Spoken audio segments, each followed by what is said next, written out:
ആണവ കേന്ദ്രങ്ങളിൽ അമേരിക്ക ആക്രമണം നടത്തിയതിന് പിന്നാലെ ഇറാൻ വിദേശകാര്യമന്ത്രി അബ്ബാസ് അരാക്ചി റഷ്യയിലേക്ക് യാത്ര തിരിച്ചു. മോസ്കോയിലെത്തി റഷ്യൻ പ്രസിഡന്റ് വ്ളാഡിമിർ പുടിനുമായി ഇന്ന് കൂടിക്കാഴ്ച നടത്തുമെന്നും ഉന്നതതല യോഗത്തിൽ പങ്കെടുക്കുമെന്നും അദ്ദേഹം പ്രഖ്യാപിച്ചിട്ടുണ്ട്. ഇറാന്റെ സുഹൃത്താണ് റഷ്യ. ഞങ്ങൾ എപ്പോഴും പരസ്പരം കൂടിയാലോചനകൾ നടത്താറുണ്ട്. ഗൗരവമേറിയ ചർച്ചകൾക്കായാണ് റഷ്യയിലേക്ക് പോകുന്നതെന്നും അബ്ബാസ് അരാക്ചി പറഞ്ഞു. ഇസ്താംബൂളിൽ നടക്കുന്ന ഓർഗനൈസേഷൻ ഓഫ് ഇസ്ലാമിക് കോഓപ്പറേഷൻ ഉച്ചകോടിയിൽ മാധ്യമങ്ങളോട് സംസാരിക്കുമ്പോഴാണ് ഈ കാര്യങ്ങൾ അദ്ദേഹം വെളിപ്പെടുത്തിയത്. അതിനിടെ ഒട്ടേറെ രാജ്യങ്ങൾ ഇറാന് ആണവ പോർമുനകൾ നൽകാൻ തയ്യാറാണെന്ന് റഷ്യൻ മുൻ പ്രസിഡന്റും റഷ്യൻ സുരക്ഷാ കൗൺസിൽ ചെയർമാനും കൂടിയായ ദിമിത്രി മെദ്വദേവ് പറയുന്നു. ഇറാനിൽ നടത്തിയ ആക്രമണത്തിലൂടെ അമേരിക്ക പുതിയൊരു യുദ്ധത്തിനാണ് തുടക്കം കുറിച്ചിരിക്കുന്നത്. സമാധാന പാലകനായി അഭിനയിച്ചുകൊണ്ട് രംഗത്ത് വന്ന ഡൊണാൾഡ് ട്രംപ് ഇപ്പോൾ ഒരു യുദ്ധം ആരംഭിച്ചിരിക്കുന്നു. ഈ യുദ്ധവിജയത്തിലൂടെ ട്രംപിന് സമാധാനത്തിനുള്ള നോബൽ ലഭിക്കില്ല എന്നും അദ്ദേഹം പറഞ്ഞു. അമേരിക്കയുടെ ആക്രമണത്തിൽ ഇറാന്റെ ആണവ നിലയങ്ങൾക്ക് കാര്യമായ കേടുപാടുകളൊന്നും പറ്റിയിട്ടില്ലെന്നും ദിമിത്രി മെദ്വദേവ് പറയുന്നു. അടിസ്ഥാന സൗകര്യങ്ങളെ അമേരിക്കയുടെ ആക്രമണം ബാധിച്ചിട്ടില്ല. ചെറിയ കേടുപാടുകൾ മാത്രമേ സംഭവിച്ചിട്ടുള്ളൂ. നിലവിൽ നടന്നുകൊണ്ടിരിക്കുന്ന ആണവ സമ്പുഷ്ടീകരണ പ്രവർത്തനങ്ങൾ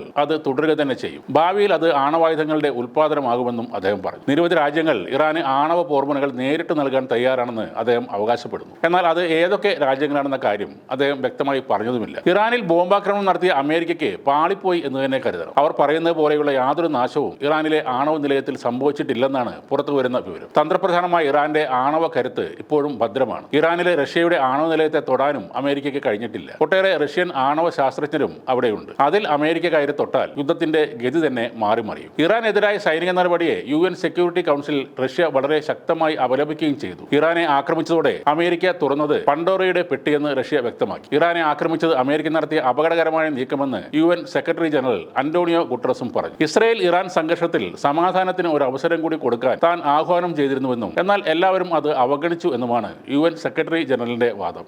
ഇറാനിലെ 3 ആണവ കേന്ദ്രങ്ങളിൽ അമേരിക്ക നടത്തിയ സൈനികാക്രമണങ്ങൾ ഇറാനിയൻ ആണവ പദ്ധതിയെ പൂർണ്ണമായും തകർത്തു എന്നാണ് ഇന്നലെ അമേരിക്കയുടെ പ്രതിരോധ സെക്രട്ടറി അവകാശപ്പെട്ടത്. ഓപ്പറേഷൻ മിഡ് നൈറ്റ് ഹാമർ എന്ന് പേരിട്ട ഈ സൈനിക നടപടിയിലൂടെ ഇറാനിലെ പ്രധാന ആണവ സമ്പുഷ്ടീകരണ കേന്ദ്രങ്ങളായ നതാൻസ്, ഇസ്ഫഹാൻ, ഫോർഡോ എന്നിവിടങ്ങളിലാണ് അമേരിക്ക ആക്രമണം നടത്തിയത്. 125-ലധികം സൈനിക വിമാനങ്ങളാണ് ഈ ആക്രമണത്തിൽ പങ്കെടുത്തത്. കൂടാതെ പേർഷ്യൻ ഗൾഫിലും അറേബ്യൻ കടലിലുമുള്ള അമേരിക്കയുടെ അന്തർവാഹിനികളിൽ നിന്ന് 30-ലധികം ടോമോഹോക്ക് മിസൈലുകളും വിക്ഷേപിച്ചായിരുന്നു ഈ ആക്രമണം. ലോകത്ത് മറ്റൊരു രാജ്യത്തിനും ഇത്തരമൊരു ഓപ്പറേഷൻ നടത്താൻ കഴിയില്ലെന്നും US പ്രതിരോധ സെക്രട്ടറി പീറ്റ് ഹെഗ്സത്ത് അവകാശപ്പെട്ടിരുന്നു. എന്തായാലും ഇതിന്റെ പരിണിത ഫലം അമേരിക്ക അനുഭവിക്കേണ്ടതായി വരുമെന്ന കാര്യം ഉറപ്പാണ്. ഇപ്പോൾ തന്നെ ഇസ്രയേലിന്റെ അവസ്ഥ ഇറാൻ ആക്രമണത്തെ തുടർന്ന് ഏറെ മാറിയിട്ടുണ്ട്. ഇങ്ങനെയാണ് കാര്യങ്ങളിലെ പോക്കെങ്കിൽ ഇസ്രയേലിലെ ഭരണകൂടവും ജനങ്ങളും തുടർന്നും ബങ്കറിൽ തന്നെ കഴിയേണ്ടതായി വരും. കൂറ്റൻ കെട്ടിടങ്ങൾ ഉൾപ്പെടെയാണ് അവിടെ തരിപ്പണമായിരിക്കുന്നത്. ഇത്തരം കെട്ടിടങ്ങളിലെ ബങ്കറിൽ പെട്ടുപോയവരും മരണപ്പെട്ടിട്ടുണ്ട്. ഇറാന്റെ മിസൈൽ ആക്രമണങ്ങളുടെ ഇടവേളകളിൽ ഈ ബങ്കറിൽ നിന്നും പുറത്തു വരുന്ന ഇസ്രയേലികൾ കാണുന്നത് സമീപത്തുണ്ടായിരുന്ന കെട്ടിടങ്ങളുടെ